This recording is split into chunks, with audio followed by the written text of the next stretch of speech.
Okay, welcome to the latest episode of Payroll and Prosecco.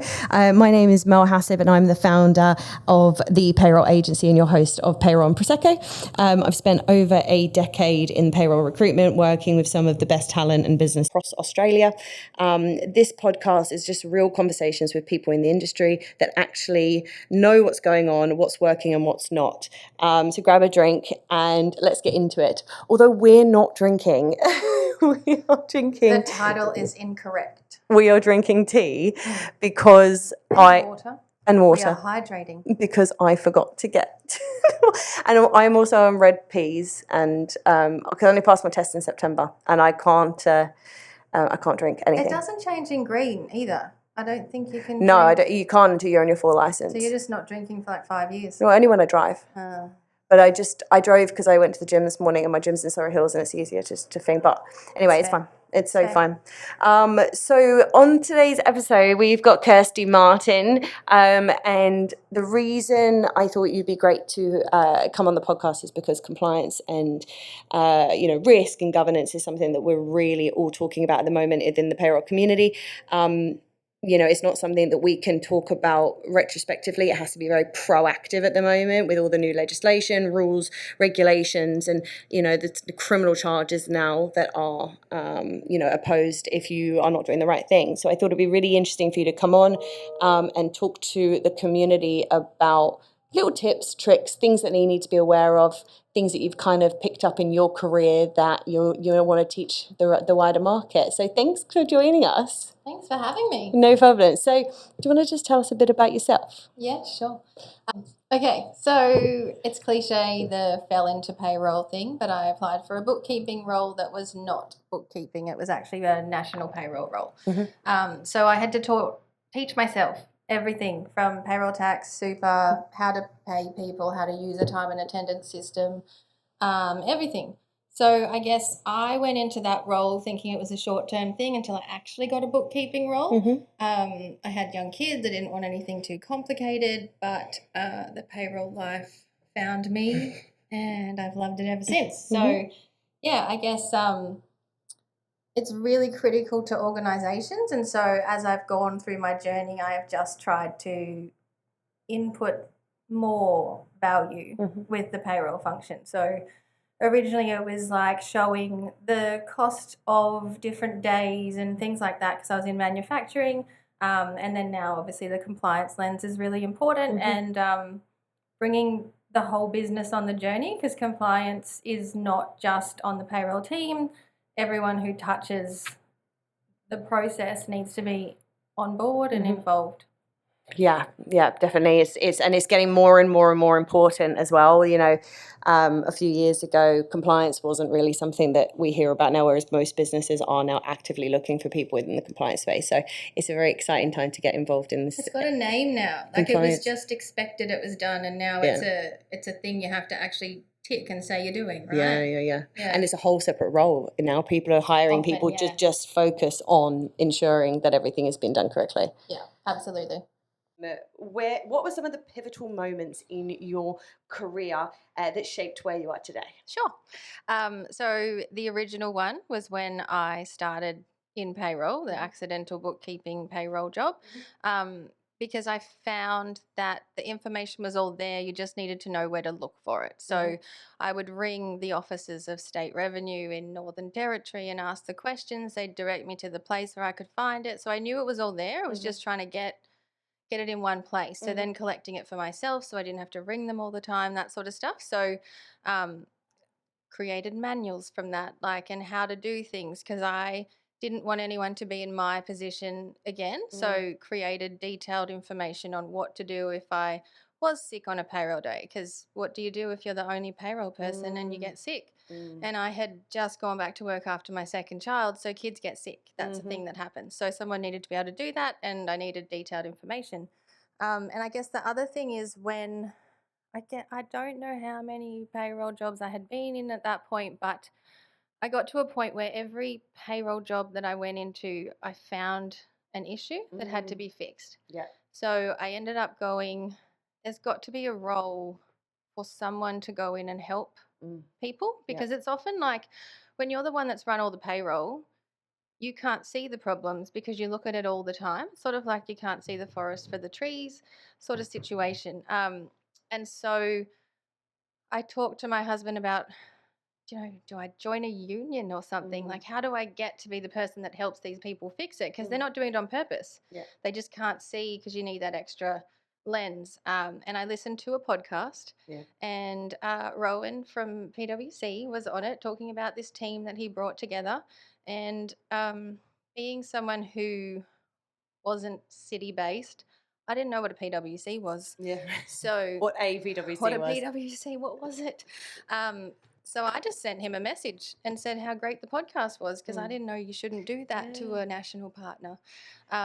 Yeah. He sounds like, from what I can hear from everybody else, he sounds really like, He's amazing. Yeah, he sounds amazing. really good. And he was so great, and, had a coffee and ended up with the job. So it didn't go bad for me. But that's how I got into doing this as a job, because I saw that he was already putting together what I had manifested, basically.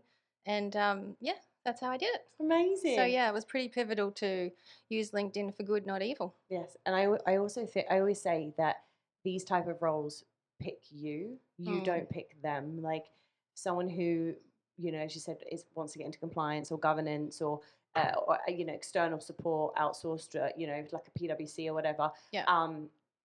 It's not something you can push yourself into. You really do have to kind of like fall into it and realize it's like a bit of a passion, because it's not everyone's going to like it. So no, it's not a nice word, compliance. Yeah. It's not an that acquired taste, Yeah, right? it's not that like sexy. oysters. But it's like, I mean, is payroll sexy? No, it is not. No, it's not. So, No. Okay, well, you know. I mean, no, it's not. It's not, but it's really important, because if people don't get paid, then It's true. people get very annoyed. It's very, very important. It's very important. And it's not a well-known profession. Like it's not like everyone in the business knows who does payroll. They just know they get paid. And there's only one role that I've had where every pay I did, so it was a monthly payroll for this person, she'd go and buy me a coffee to thank me. And You're probably the only person I've ever heard that's ever had an experience like that, to be honest. I would say so.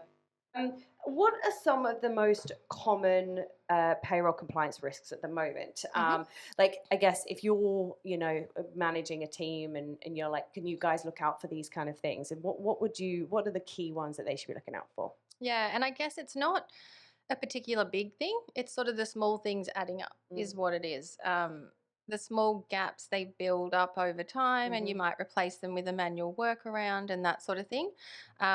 We all do it because you've got a lot of time pressure in payroll. So sometimes building something to handle it isn't appropriate. So you've got to actually just notice where those manual workarounds are going.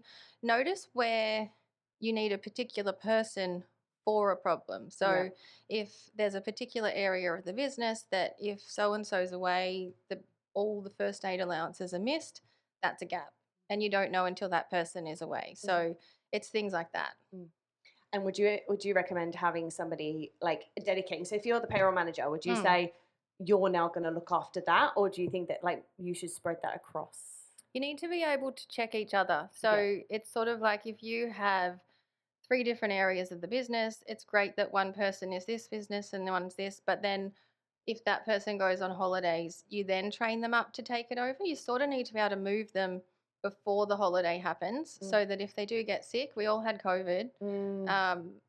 If they do get sick, you've got someone who already knows it. And it's really important to have the other eyes looking at it, because you're always looking at the same payroll. You know that Daryl always gets his first aid allowance, but if I pick it up, I don't know who Daryl is. How do I know that he needs a first aid allowance? So it's sort of like you've got to get that second set of eyes, because they come in with the fresh eyes. So it's not like an audit person as such that you need.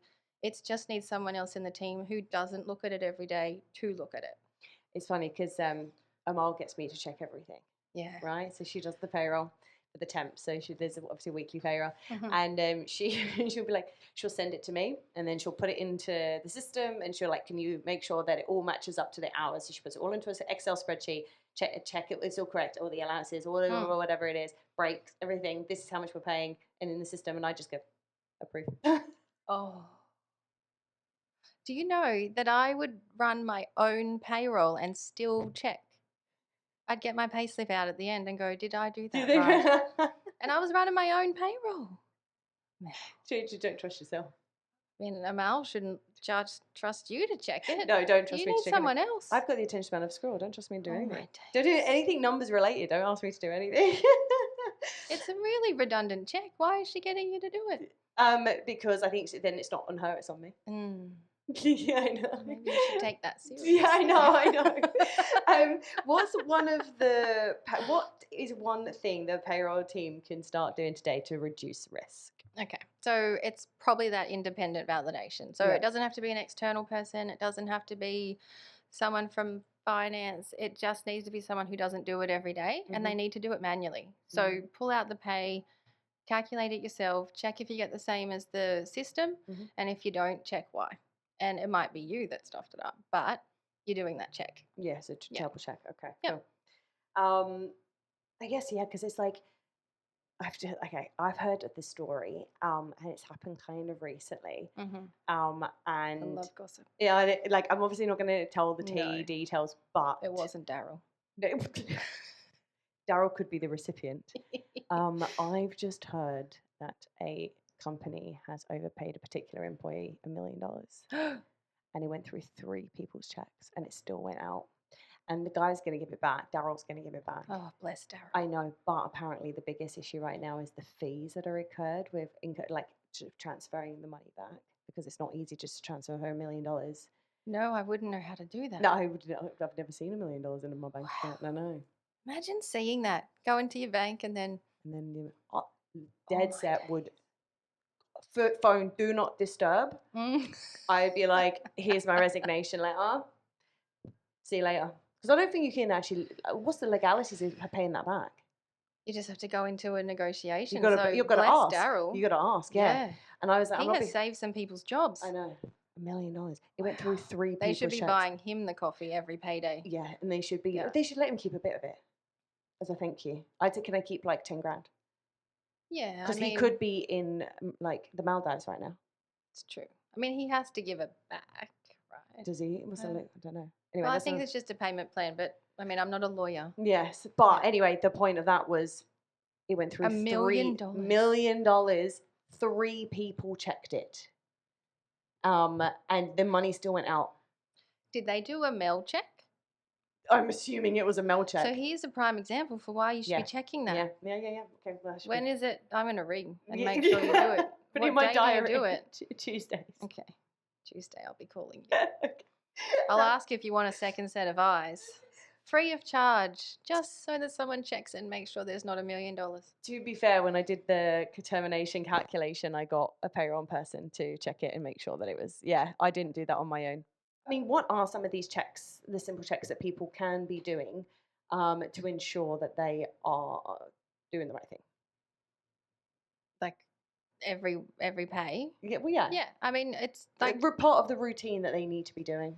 Look, and I think every payroll person has the same routine. You check that the pay is similar from last time to this time, that you're seeing all of the allowances. So you're seeing all the different pay codes. You're seeing all the different things. You've got the same number of employees that you're expecting. So it's sort of like doing a check of the data you brought in and making sure it's come out the other end. Yeah, so it's sort of like every pay is not going to be the same, especially in high fluctuation, like contract manufacturing. So I worked in contract manufacturing. If there was a big contract, there was 1 million more people. The pay was not going to be the same from week to week. No, of course not. But I would know how many people had put in timesheets, and I would expect that many in the payroll. Yes. So if that looked different, there's something with the data. So it was just making sure that all the data that needed to go in came out the other end. So it's those sort of checks. It's going to be different for every business. Some businesses where a monthly payroll have the same number of employees, so it's making sure they're all there. Yes. And that sort of thing. Okay. And it's a bit of a reconciliation. So making sure that where you are in a business that does have penalties and overtime, you're seeing penalties and overtime. If you just have base pay, that's a red flag. It's things like that. It's sort of It's a bit of a gut feel with payroll people because they know what to expect and they know when it looks a bit odd. But it's those sort of regular Do you things think they there's look at. any like certain patterns that that you see quite regularly within certain companies that you can see that is trending in the way that they're going to be making, you know what I mean? Is there like, so I'm assuming, as you said, maybe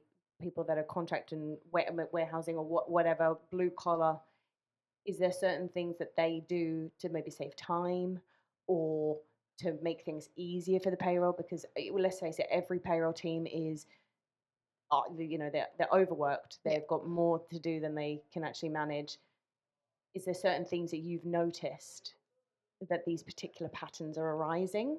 It's the manual workarounds. It's when there's something that hasn't come in and so you enter it yourself because you just need to get it done. But without checking that the actual connection is there, a bit like our microphone, it doesn't go through. And so if Janice is away, Daryl won't get his first aid allowance because that's just a thing that she types in because she knows that it's come in on this sheet, which might get emailed to her. It's that sort of stuff. So it's anything that's not automated to a point. Like you can't automate everything. I'd love to, but you can't. No, you can't. It's that sort of stuff. And it's the flags that, when you see things that are different or something missing or things like that. Long time sheets means that people haven't clocked out and a manager hasn't put the right time in. It's excessive overtime. It's things like that. This is what we and Brandon were talking about, the data analytics stuff. And he was saying about, that was heavily focused on, we were talking about, and simple things that can just do with a bit more training. That makes it so much harder for the payroll team to get things done. Yes. And then one of the things was clocking and clocking out. Are they doing it correctly? How much money are we overpaying or are underpaying? Because something as simple as they're not 100% sure on how to clock in and clock out. Yeah, exactly. And they don't know how to do it properly. And it's the key person risk on site too. I remember one time I got a call on Monday and it was I won't say where it was. I got a call on Monday that they had let 2 people go at the site. And so I needed to do a redundancy for them. And I said, that's great. Payroll's tomorrow. Those 2 are the ones that know how to send me the time and attendance data to pay the rest of the people. And they said, oh, you can't just go and get that? I said, no, I can't. I don't know how that side works. I only know how my side works. So, and they're like, oh, well, someone else will know. I said, no, absolutely not. It's only those 2 people. And they said, oh, well, you need to figure out how to get that now. Have a great time. I would be begging them to come back if I were you, at least for a handover, pay them once up front. I hope you handled it well. Yeah, I hope you didn't fire them immediately on the spot. Oh, God, employers. It's a good time, right? Payroll's fun. It is. And like now I'm obviously heavily involved, which I've never done before. But I'm heavily involved. I can see how easy it is for little things to go wrong. I, for example, did an off-cycle pay run, and I forgot to change the auto pay. So I doubled up. Simple mistake. So you're the $1 million. Oh, God. I just think I'll still be here. Let's face it, we'll still be doing this. Yeah. We'd still be talking. Yeah. But and that's just one person that I had in that situation. Like it feels like to me, it's just like I can see how easy it is for little things if you're just not 100% with check it's just it was so everything. easy. It was so easy just to make a mistake, and then I obviously then double paid up. Luckily, it was all okay. But how easy it is for that, and then you just lose the money. And if you're doing that with 50 people, 100 people accidentally, that's a lot of money. It is. And it was such a simple mistake. So easy to make mistakes. I got chased by someone on a forklift once. Do you want that story? Yes, please. Yes, absolutely we do. Oh, so this place that I worked at, they did leave in advance. A lot of the workers were from overseas. They took their, they would get paid the value. So if you had 4 weeks of annual leave, you could check a box on a manual form to get that 4 weeks pay before you left so that you could get the money out of the bank and take the cash with you. Very, very generous. I got to work because I would get to work at 6:30 in the morning because payroll people do what it takes to get paid. I walked into the factory. I followed the little yellow. Oh, wow. So lovely. and I'm the difficult one.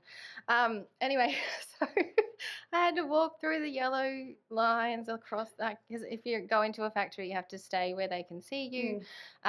Anyway, this guy comes hooning down on his forklift. I don't know if you can hoon on a forklift, but it felt like he was hooning, right? And you're like, I'm heading for the door. Like, why is this guy chasing me? He gets off his little forklift and he's like, I leave tonight and I don't have the money. I'm like, hello, I'm Kirsty. It's nice to meet you. who are you? You clearly know who Payroll is. So he knew I was Payroll. Yeah. Yeah. But he didn't tick the box. Oh, no. But he had told his manager to tick the box, and the manager didn't tick the box. And so he was about to head off overseas. If he didn't have his cash, he wouldn't have his money, because it was back in the day where that was a necessity. And he thought that chasing me on a forklift was a good idea, and that would encourage me to make that payment that day. Did you? I did. Yeah. I did. I actually had the general manager of the business come down and check I was okay first. And then he said, it's fine. Like, this was on him and blah, blah, blah. And I was like, yeah, but he's going, I think he was going home for a funeral or something. Yeah, he leaves tomorrow. Right? Just, like, let me just do it. He got to do the right thing. Yeah. Didn't appreciate it, and he did apologise. But he apologised with other people in the room, because I was a little bit scared of him by that point. Bastard. Mm. So, where do you see technology changing payroll over the next few years? And now, okay, so with that question, obviously a bit leading, because obviously we're talking about AI, we're talking about automations, and we're talking about all of this kind of constantly. It's a very prominent point of call. But I think I'd love to learn about from a compliance perspective, because people will go, oh yeah, we can, yeah, AI, blah, blah, blah, it's streamlining, it's cutting time and all this kind of stuff. But it's probably not compliant. Like to have a computer do something when you're talking about checking, right? Yeah. Because it will do, you know, as Lena said on the first episode, the information that you pump in will come out exactly as you think, right? So I'd love to know from your compliance perspective, and obviously generalized as well, but what technology do you think the payroll needs? Yeah. Well, I think like anything, that AI is just the start, right? So we never if we use ChatGPT, we don't take it word for word and throw it on to the LinkedIn post or anything like that. It gives you the start and then you change it. So payroll, it's similar, right? It gives you the starting checks. It can do the basic checks. So that one I was talking about before, have all the timesheets that I expect gone in. That should be automated. Yes. That shouldn't be a person checking how many timesheets manually and then checking how many timesheets are shown. Yes. That should be an automated check that comes out at the end, tick or cross.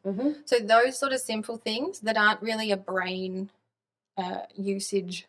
Yes. check. Yeah, no, I know what you're saying. Yeah. So I think we've got to use it to help us eliminate those ones. The because human those error. those are a waste of our time. And if there's a way to automate that, that's what we should be doing. I remember back in the days when I first got into recruitment, so 11 years ago, and I was recruiting for those roles. And that's how quickly we have evolved in automations. Yeah. I would recruit for like Lend-Lease, and their roles were timesheet people. So like they would literally, you know, crunching in. I know there was like time cards, it goes all the way back, but like that's just in my 11 years of experience how that's what the jobs were. Yeah. And now, you know, you've got these systems you can put your fingerprint in and it calculates it all, right? So it's crazy. Yeah. Well, it was very paper based. Like I remember one of my jobs, I called the office a fire hazard because, you know, and you know what, the fire alarm didn't actually sound in that office. So they were all outside one day and I was like, what's everyone doing outside? They're like, Is that fire? And then they realised, and I was like, I am actually the problem here. Like, I am genuinely the that? problem. I am the problem. I had all the manual leave forms, filing cabinets, and because they were full, there was paper stacked all over it.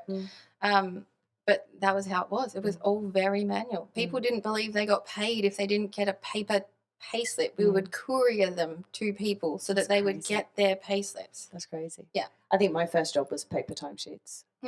My first few jobs, to be fair, was paper. I used to get it. They used to just give it to your desk. This is your payslip. Because obviously back in the days we weren't remote working. It was like, here you go, here's your payslip. Yeah, and you'd rip off the little Yes. It was satisfying though. It was, this is my money. Oh, now you don't even, you get an email and you don't even know it, or you have to log in and find it. Yeah, to be fair, I don't pay myself. You should check your payslip. I was going to say, I was like, I don't pay myself. I told you, I checked my own payslip when I paid myself. I don't pay myself. Oh, okay. Yeah, so anyway, so you don't check. Conversation for another day. Yeah, right. Got it. Moving right along. Is there any other things that, like, in a dream world, what technology would you bring in, do you think? I think it's the easy checks, right? Yeah. Like it's all of that stuff that is ticker box stuff. If you could know that was all operating as expected, you could have a look at those things that only you will know are odd. Yeah. Yeah. And just because I think the biggest thing is, as you said, those simple mistakes is usually human error. It's just that forgetting to do one thing. So if you can take away all of that, because I think the beauty of the payroll and why AI is not going to ever be a threat to it is the human side that is required. Yeah. Reading an enterprise agreement and interpreting it the right way and understanding what it means and then being able to then apply that into the payroll. I think that's really important.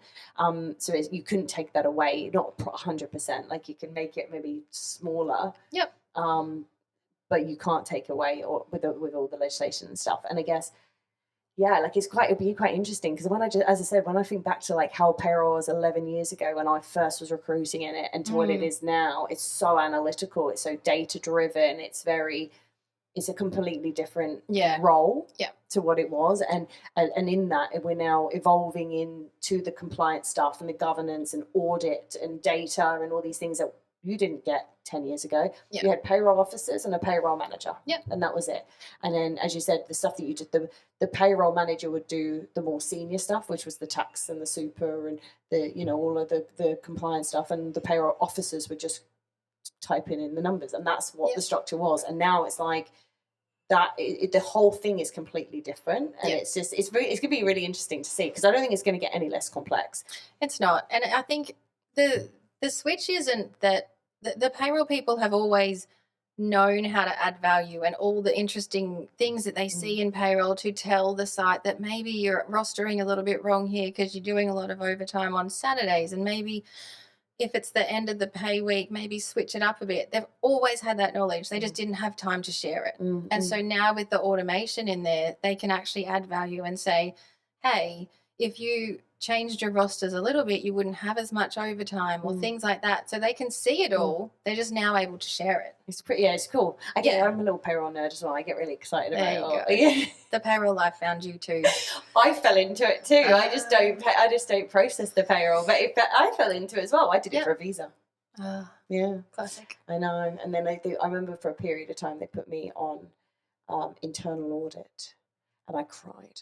And I said, I don't want to. What do you mean recruiting for internal audit? Yeah. And I cried. I said, I don't want to do this. The people I talked to are so scary. And then they went, okay, well, do this desk because we've got, and it was the transactional stuff. Yeah. And I was like, okay. And then I just loved talking to the payroll people. Yeah, nice. It was just they're good people. Yeah, I just loved it. You go to the conferences; they're such fun. It's so much fun. I don't go to the thing, but I'll do the dinner. I'll go to a dinner. Oh, right. There's no point in me sitting there like the APA. There's no point in me sitting there all day learning about That's it. Not very kind. It's very valuable information. For me. Also, I can't talk when you're listening. Yeah, but I can't talk when you're listening and you're like, shh, shut up. I'm trying to listen to what she's saying. And then I'm there talking over Tony, being like, so, got any plans for growth? You know what you could do, though? You could be out with the people that are exhibiting, talking to them. I was thinking about, do I do an exhibit one day? I like it. Yeah. Although, would you come on my stand? But most of them have their own recruiters. Yeah, I know. So I don't know that they'd let you. I did think about this. But anyway, you could have your own. I could chat to them. Oh, no, that's a lot. That's a lot of effort. With, I guess, we're talking about falling into payroll. So the next question is, what would you advise someone very early in their career in payroll? Yeah. It's understanding the why. So be really curious. I have always been an advocate for not hiring people who know the systems. So I don't care if you know Chris 21 inside out. I care if you know why Chris 21 gave you that output. 100%. That's what I need you to know.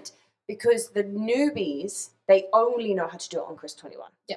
They're never taught what that calculation is. Yep. They just know to press 1, 2, 3 buttons and get that response. Yep. That's not the right way to do it. It's not. And you have to be curious because that's how you find the issues. And what happens if the internet goes down. I know that's not a thing that really happens anymore, but if things go down, you need to be able to calculate what people need to be paid, because the day that you pay them doesn't change. And checks. Yeah. How can you know you've done the right thing if you're not checking? Yeah. Do you know what I mean? Yeah. Like, so whenever people say to me, "Oh, have you got SAP experience?" No, but I know how to get you the result that SAP can get you. And I think that's just as important, because you can teach anyone a system, but you can teach them the basics.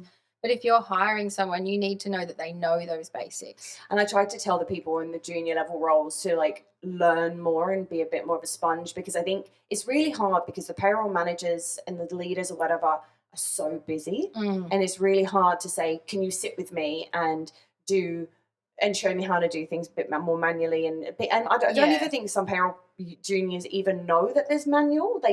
They just think their job is around this system, and they just, and we only know because we've been around for a while. Like, imagine being a 25-year-old that's got into payroll, and you know that you click those 3 buttons. You don't know that the manual calculation at the end of it. Like, it's true. Yeah. So I guess your advice would be to kind of learn some more manual. I think that's a really great advice. Yeah.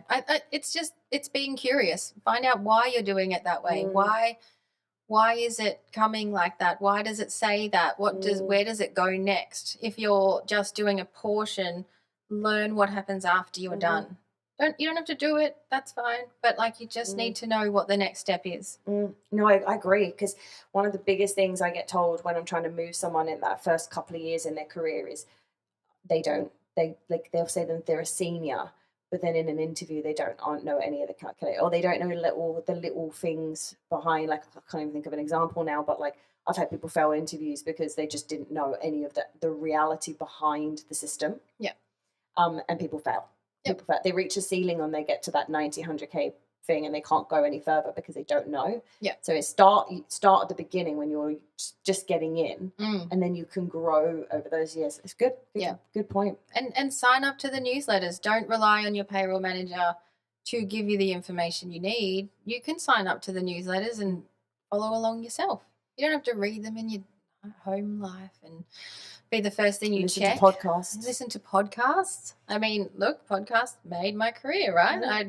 That was the only reason I went to whatever the PwC was, right?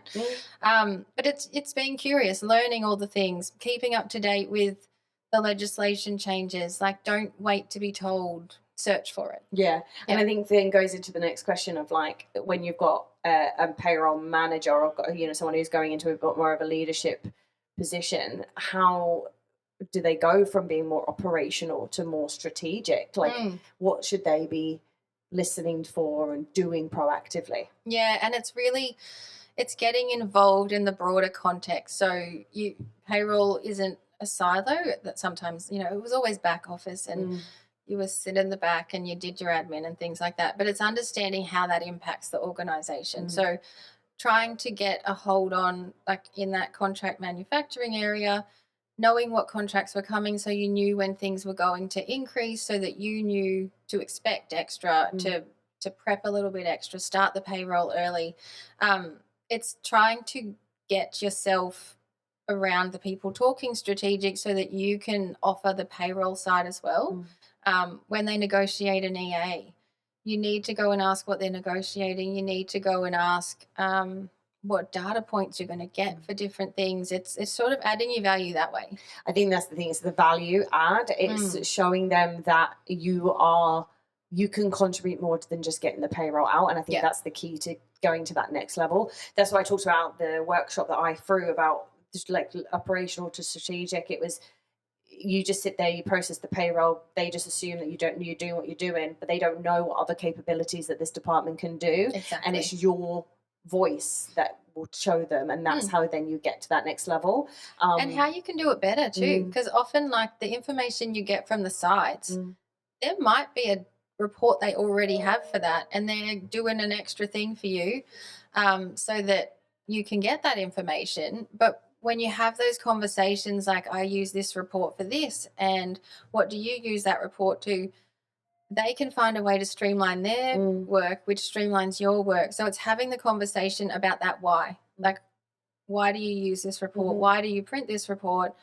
what do you want out of it at the other end? And I think you need to listen to people that are more senior to yourself and ask questions, because I don't think people understand that that's the key to it. It's asking the question. Like, curiosity is everything. That's how you get further. Val said the same thing. Val was like, I was just curious and I wanted to keep finding out why they were doing things the way they were doing it. Like, why were you doing this way? And then how can I improve it? That's why she's a legend. Yeah. But it's like, it's just about ensuring that how can you perfect things that have been done and show them how you can do things better, because businesses, for example, I've got a roll on and, the person's been in there for 10 years. Yeah. And I'm trying to explain to the company that I do think that with the scale that they've gone through over the last 10 years, they've gone from 1,000 people to like 10,000 people. Yep. Payroll is not going to be perfect. Yep. And it's going to require some proactive fixing. And I think that was what I was saying. Someone who goes from 10 years in a role, are they asking the questions? Are they improving with their growth? Are they streamlining with the growth? Are they changing the way they're doing things to make it easier for everybody with that growth? Or are they doing the same thing over and over again and just adding the extra headcount? And it's just, I don't know. And if you're trying to replace that role, they might be doing all those things, but the person you're bringing in doesn't need to have the same checklist of things they've done in their career. They just need to be on that trajectory. And not everybody is going to be a strategic person. Like, not everyone has that mindset. Not everybody will. And if that's not you, that's absolutely fine. You can't fake it. Yeah. But I think payroll needs all of them.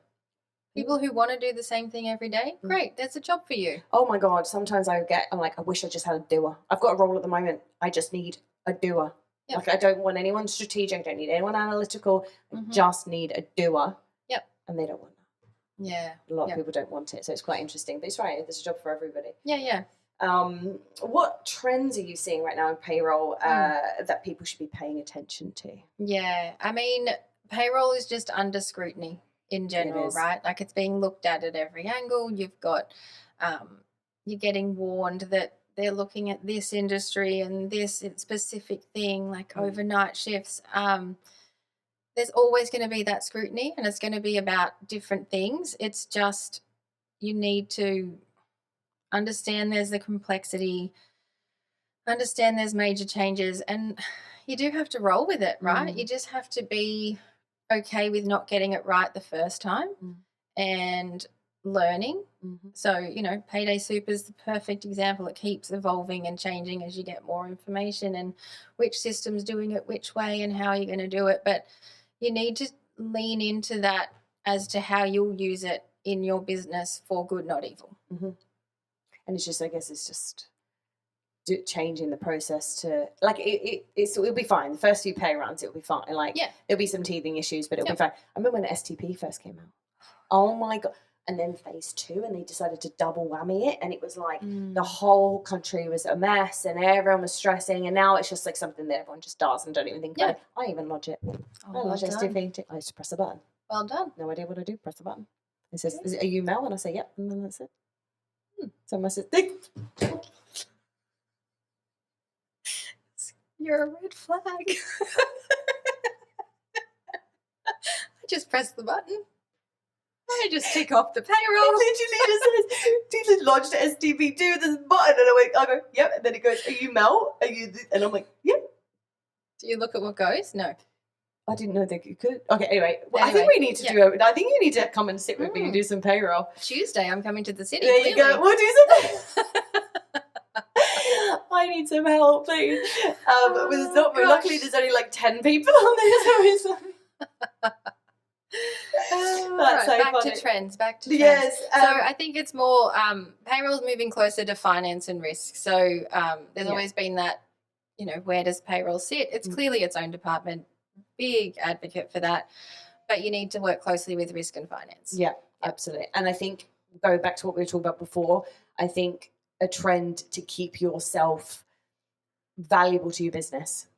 I think that's important, because your business is coming down on you, being like, why is my budget 500,000 for headcount and now it's 1.5 million because I thought I was going to get a payroll person for 70k and now you're telling me it's 110. Yeah.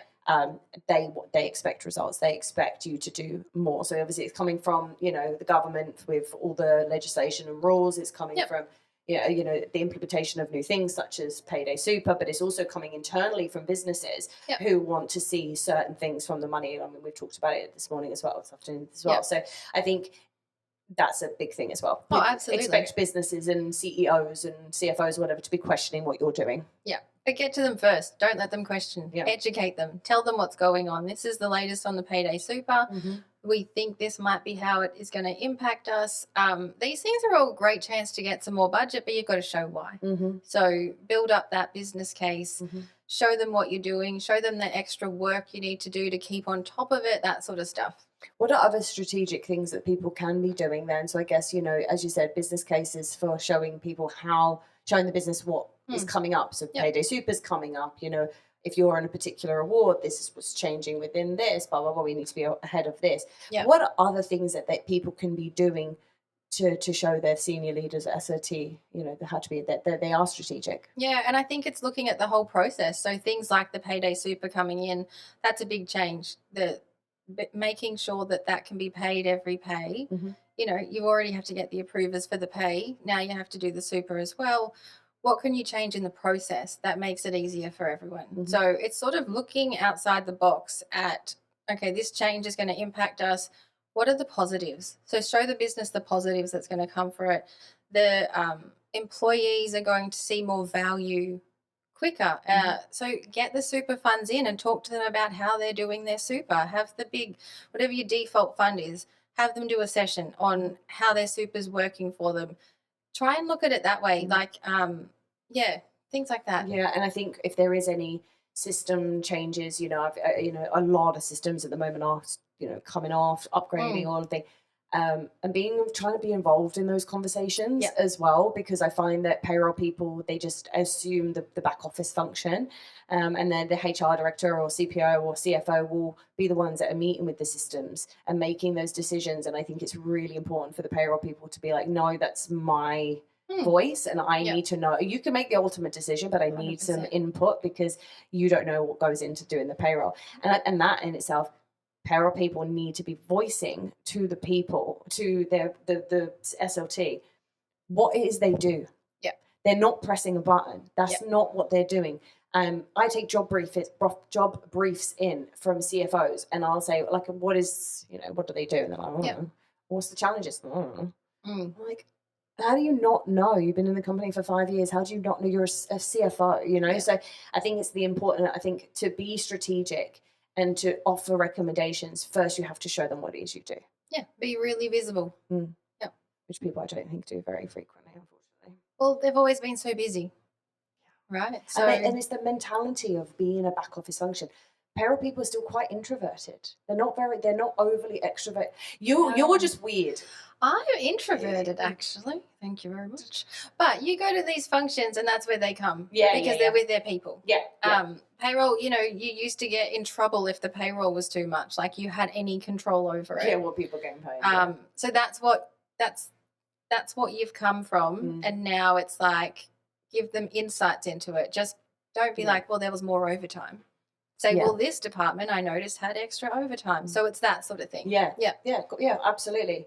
I've noticed that with this part of the business is going up over the last 3 months. Yep.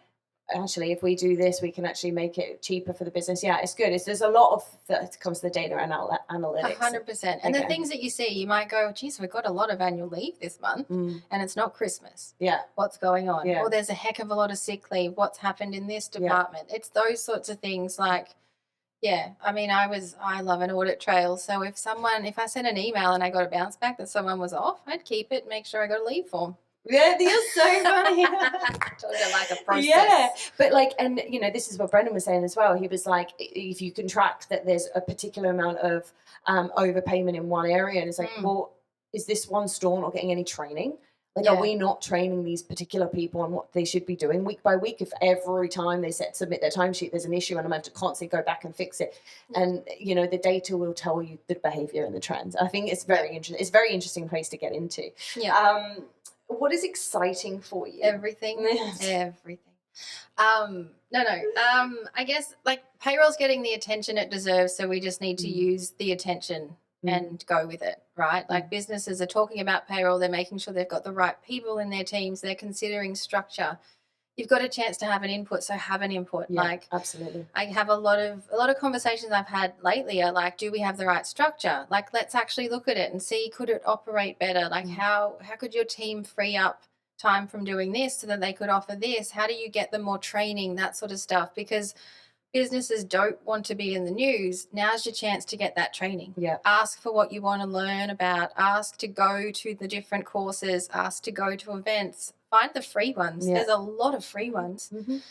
Get that time to go. Yeah. Like while the focus is on you, use it for good. Correct. And think about how, what you can do to benefit the team. Like, as you said, looking at the structure of the team, is someone overworked? Is someone not doing enough? Going to the business, reporting back on, yep, you've given me a lot more money, but I'm using it properly. We've actually cut this process down this much. The team have gone from working on Wednesdays, they have to work until 7 p.m. to get the payroll. And actually we do it at 4 o'clock now. So, exactly. they get to leave on time. So everything that we're doing. You get to stop for lunch. You know what I mean? That sort of stuff. Yeah. And just making sure that you're telling the businesses that that's what you're putting in. That's it. It's about being visible, right? Like I remember when there was a lot of changes to awards once and all the percentages were changing. I think it was for Saturdays or something like that.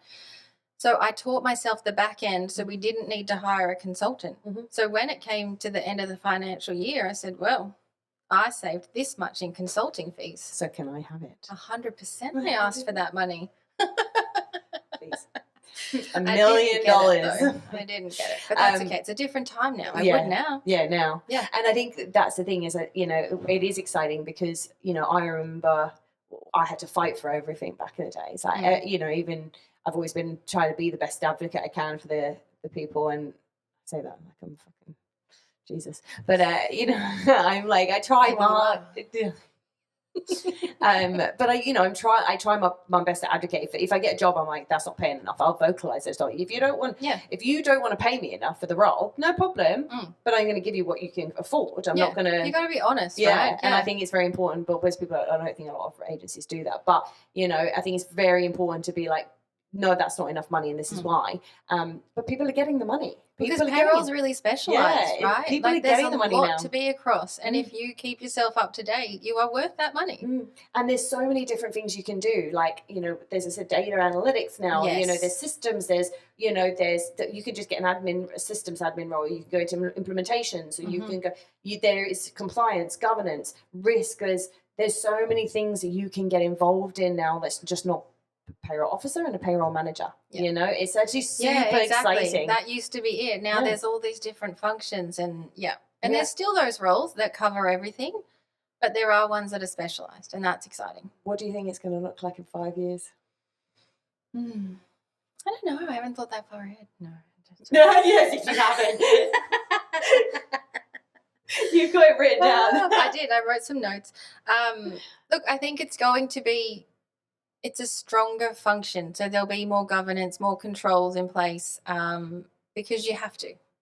Like it's going to be an area of the business that has clear procedures, clear governance. People will know what it does, how it does it, who's in the team, buy the coffee, Yeah. Yeah. I mean, Fair Work is not going to loosen any of the reins. I mean, I've been having conversations with them about a few things, and very employee focused, like I've noticed. And obviously before, when I spoke to them, I was the employee, and now I've noticed as the employer, there is very little flexibility. These are the rules. This is what you've got to do. Yeah. As I said, I'm a tiny little business. I can only imagine if you've got 10,000 employees, how having to be even more strict on what the employee gets, how they get it, all this. It's not easy. Yeah. It's more of a risk function than anything. Because they will just fine you.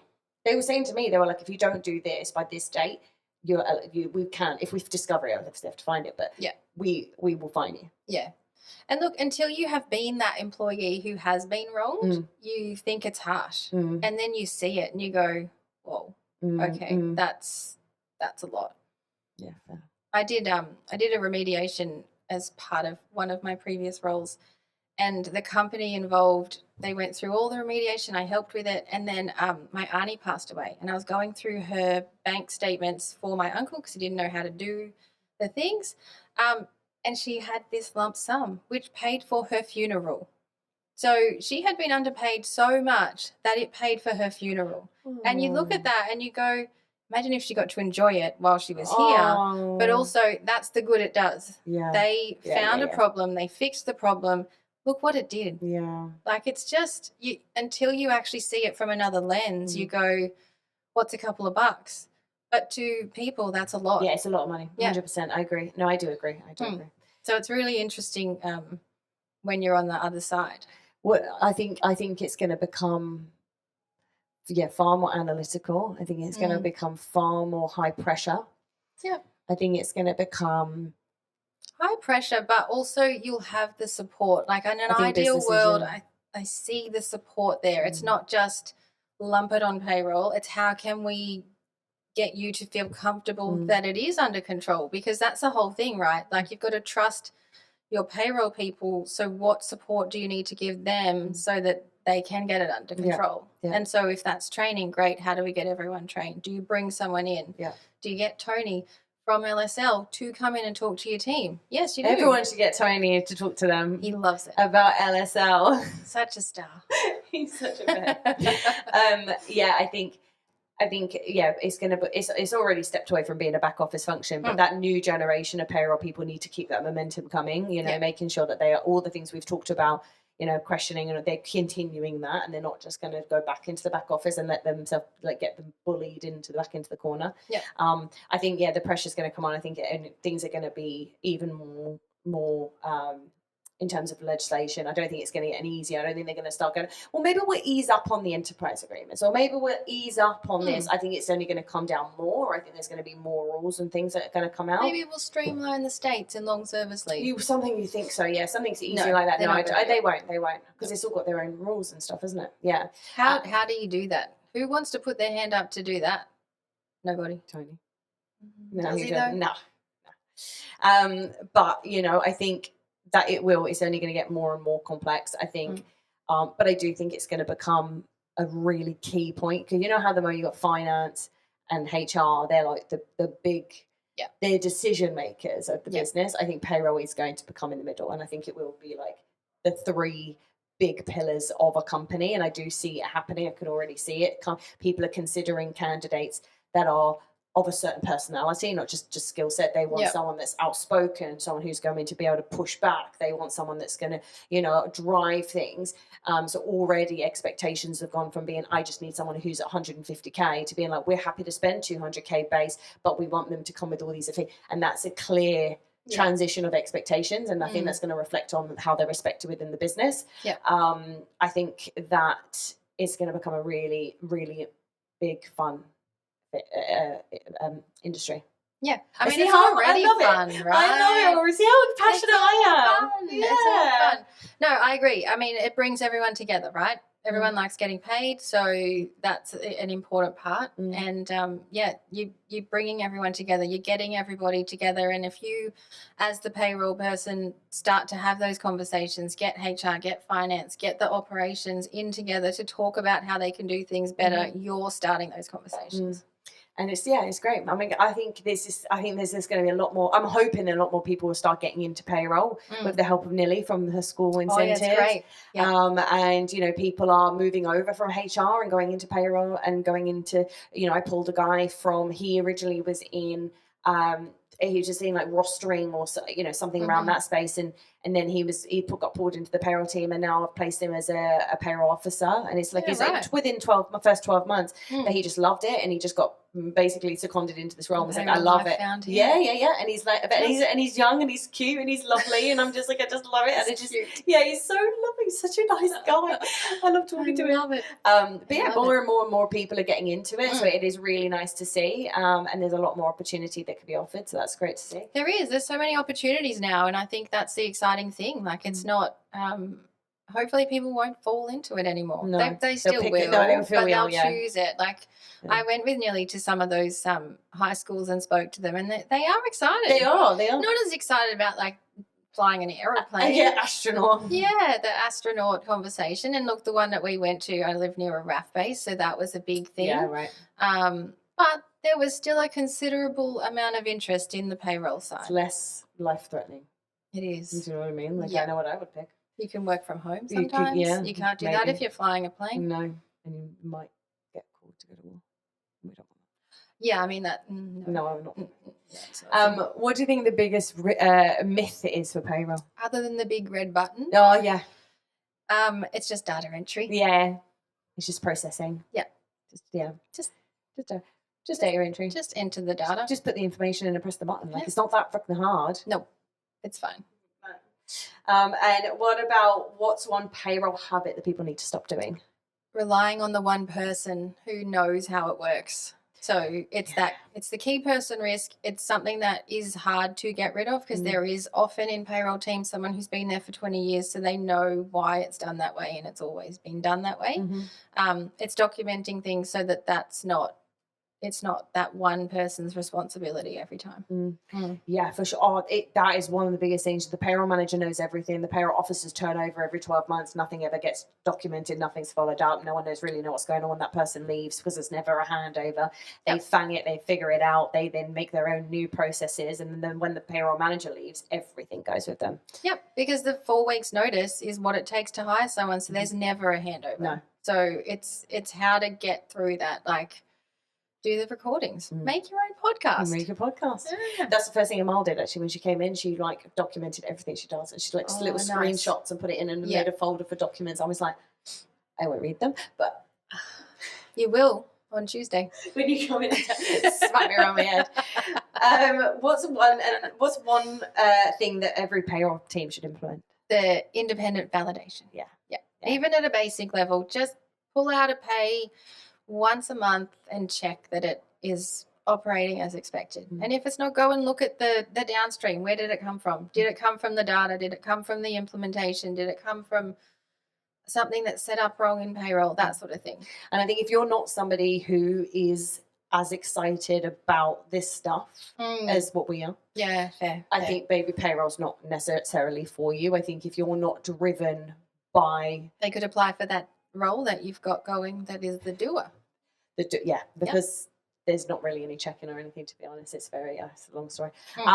But you know, I think if you're not somebody who is wanting to constantly chase that perfection, check you compliance, do have to be a bit of a perfectionist. You do things need. You can't. I got it on my report all the time as if it was a bad thing. It's not a bad thing. Well, maybe for you. Thanks.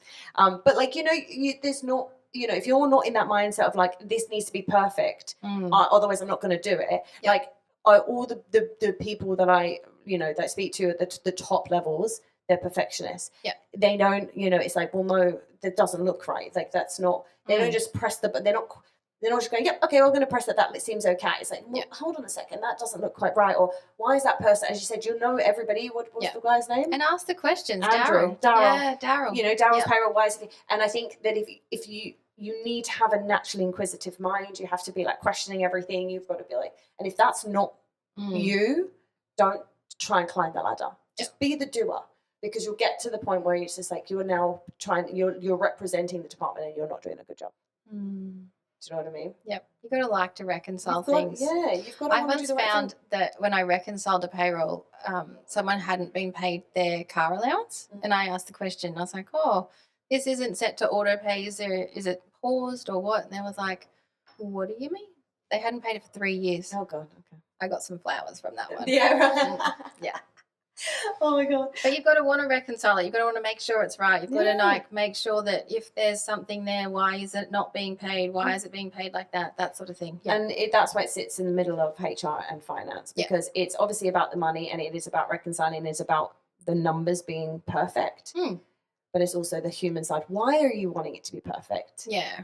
Think of your art. Why do you want it? Why should we be doing this perfectly? Yeah. Because the implication it has on the person that's being paid. Yeah.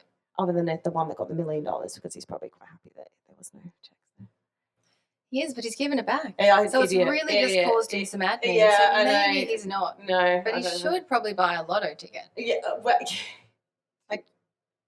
That's probably a thing he should do. When I heard that story, I thought it was crazy, but anyway. $1 million is a lot. It's hard to get your head around that being what. Yeah. And how many, as I said, 3 people? Even when it went to the bank, it was $1 million more. 3 people. I don't understand. Didn't spot it. But even in the bank. Yeah, he just got paid an extra $1 million. Did he find it or did someone else find it? I think he found it. I think he went, hold on, that's not right. Yeah. Like he's going to notice. He's going to notice. But then maybe not. I've had people say that,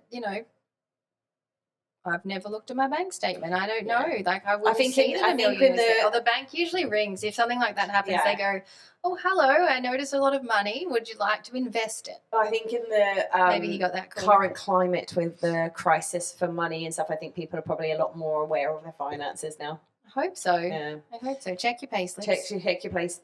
Even if you did the pay. Yes. Check your pay. Check your face. Any last minute leave balances. You got to do all the things. Any last points that you want to make that you think we haven't talked about? Is there anything else that you think? I think we've talked a lot, but I think it's just the, payroll is now governance and risk, really. Like that's where it's heading. And get excited. Get excited about the risk. Yeah, risk. Yeah. Thank you so much for coming on. It's been so fun. No, it's been good. Thank you. And yeah, catch up the next episode. Thanks. Why? Reflected live. The filming of the podcast. Why is it doing this? Mel fixing. Why is it so close? Oh, okay. Yeah, do you want to be able to hear yourself in the thing? I can hear myself. No, I'm joking. It is what it is. I have a voice. You have to talk into the microphone though. I'm just reading. Okay, all right. How close?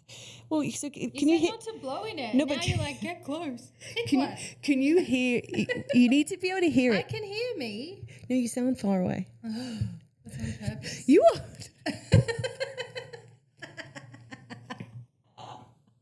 I've had a long day. Difficult guess. You're telling me I need to stock up the fridge with like only blue M&Ms and shit.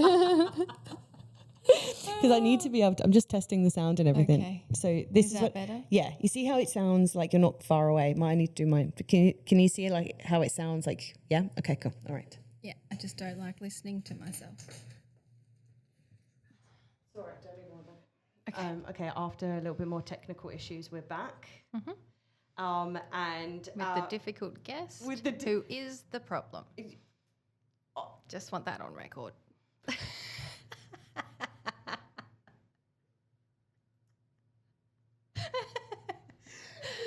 You're welcome. You're never gonna let me get over that. No. I'm sorry. You are the problem. It's still not sounding. Do you know what? It doesn't matter. It's fine. I don't even care as long as I can hear you and your microphone's working. So, I guess what the question I asked was a good story. I was bullied by Mel on her podcast. No one will ever believe you because everyone loves me. I'm so nice. They can see it. They can tune in. No, I'm going to cut me out and it's just going to be you. Oh. Being like, oh, I'm so bad. I'm such a bad girl. That's weird. So weird.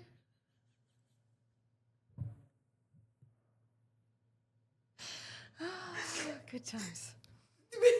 Oh, you don't really need the Prosecco. That would probably be a disaster. I don't know. You had peppermint. I had green tea. So obviously it was the peppermint tea. It was the peppermint tea. Did you check if it was special? Oh, my God. It was tequila in there. Yum. Okay.